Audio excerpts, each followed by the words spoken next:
Young people are getting in on a hobby you may associate with an older generation. Birdwatching is soaring among the younger set. Rena tells us what some say initially hooked them and why they stayed. Well, I mean, this is the spot right here. We all have our happy place. It's a perfect day. And for Dan DeBon, it's his apartment patio. It's funny, when I'm out here, I can usually hear them, and I interpret that as like, we want you to go back inside so we can have at it. They're ready. The 31-year-old might seem a few decades shy of a bird watcher, but the hobby has really gained flight in the last few years, especially with the millennial and Gen Z set. It was mid-2020 for me, like a lot of people, especially in my age group, who have picked up the hobby, looking for something to do during the thick of the pandemic. I bought the crummiest bird feeder, the cheapest thing you could get from Amazon for like $9. It arrived to the apartment already broken, and I pieced it together with Scotch tape, and I put it up, and 2 weeks later birds started coming, and I've been hooked ever since.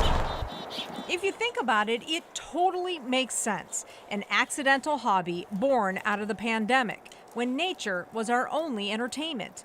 And for a generation steeped in preserving our environment, the hobby just fits. And how's this for a birding bonus? It's good for you. What we're finding is that when you feed birds, it lowers your cortisol level.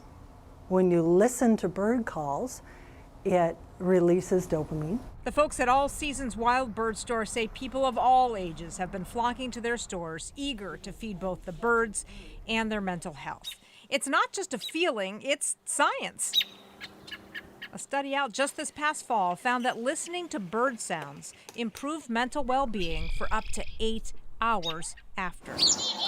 Within a couple minutes, usually like that. They're first in line. They're quick. Dan says it's one of the reasons he's become such an advocate for the hobby, even writing a blog to encourage others to get involved. As somebody who's generally an anxious person and has had anxiety for practically my whole life, it's been incredibly beneficial for me. It's really changed my world and my life in a very, very positive way. And there's another reason young people are joining the bird watching bandwagon: technology.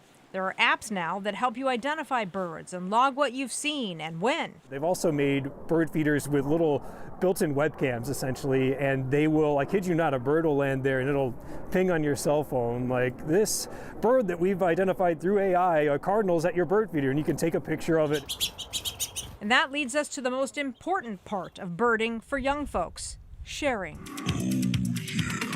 Yep, you'll even find birders on TikTok. And why wouldn't you want to share something that brings so much joy? Northern cardinal.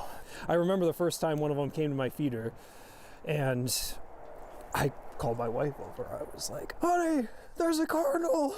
I've waited so long. A wholesome hobby the whole family can enjoy.